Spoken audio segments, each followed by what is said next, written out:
Rabia, why do children love stories? Well, they love listening to stories in all places. But they love listening to stories at school, I would say, because we are born actors and actresses. And when we are alone, surrounded by the four walls, what we do is to display our dramatic abilities. And that is what kids feel.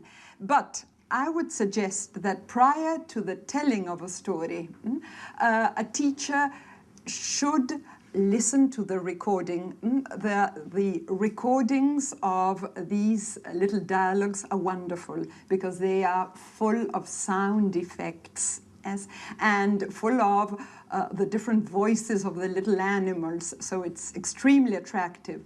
So I would suggest they're listening to the recording, and well, they can either use the recording, or perhaps what they want to do is to play the different parts of the little animals, where they've got to take into account and for which they are helped by the recording is pronunciation, intonation, the rhythm with which it's got to be read, but then they can include all the different sounds, the different types of voices, etc. And I would say it can become very attractive.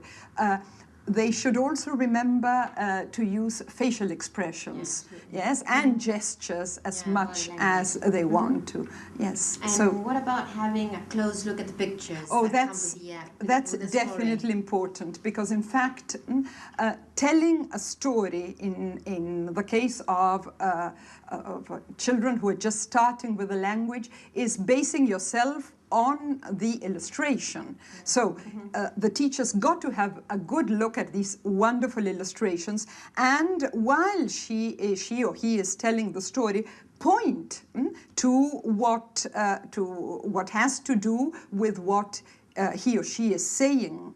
So that is of utmost importance. And could this be a good opportunity to integrate language, for instance, to ask the kids what color is Pam, or what's this? I wouldn't. I would say not, because the dialogues in themselves are complete.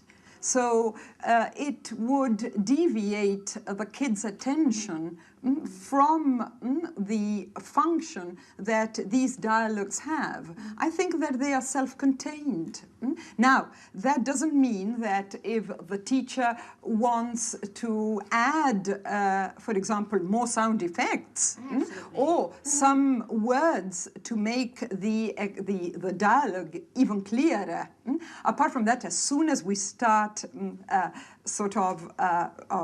performing dialogue, we tend to do that. We've got to pay close attention to her gestures, to her facial expressions, and to how the kids respond. Yeah. Yes? Do you think it's useful to tell or play the story a second time? I would say so, as long as there is a purpose. If, in the case of this story, you were to tell the kids before listening to the story for a second time, well, how many cries of animals did you or do you distinguish? And therefore, you've got the purpose. And it is important because generally when we listen to a story for the first time, we miss certain parts. Yes, and then there is such pleasure in listening to a story again and say, this is what I should have remembered. And apart from that, in kids, and all of us who have had kids know, they love to listen to a story again and again, if the story is good. Yeah. Let's hope these are. But it gives them pleasure. And in that manner, without their realizing it, they are incorporating, yes, a lot of perhaps new vocabulary, new linguistic items. Yes, so that's the purpose. Yes? So what we're going to see now is what the teacher will be doing.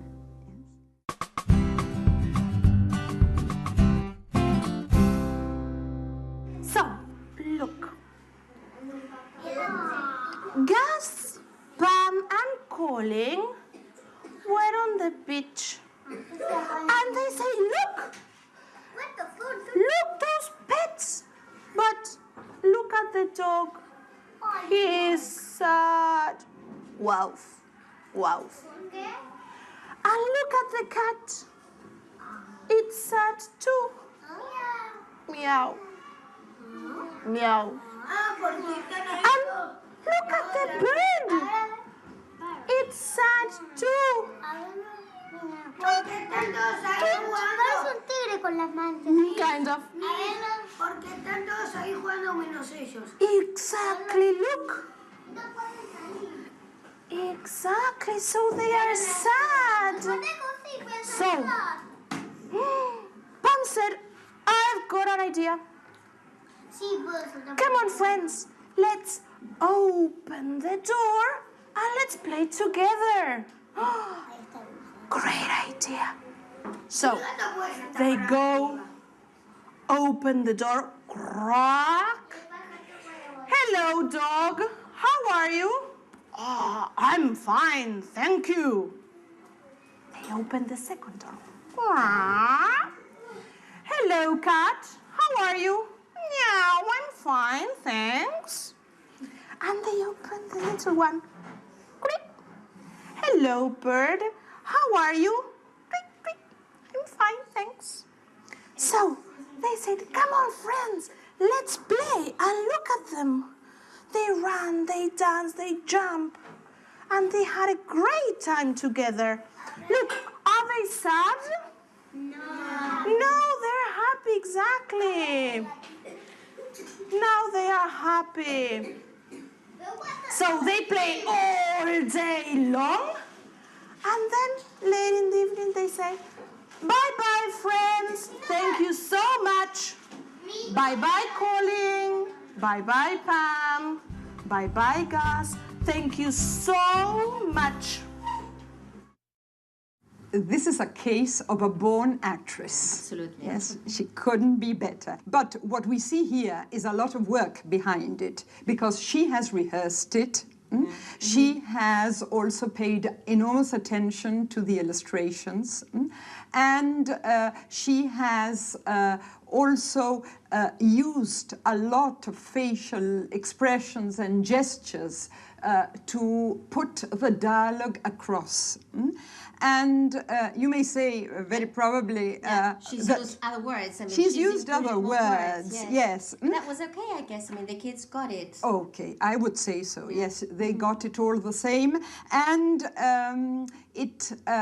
as the kids were able to follow her perfectly well, there was no problem in her doing so.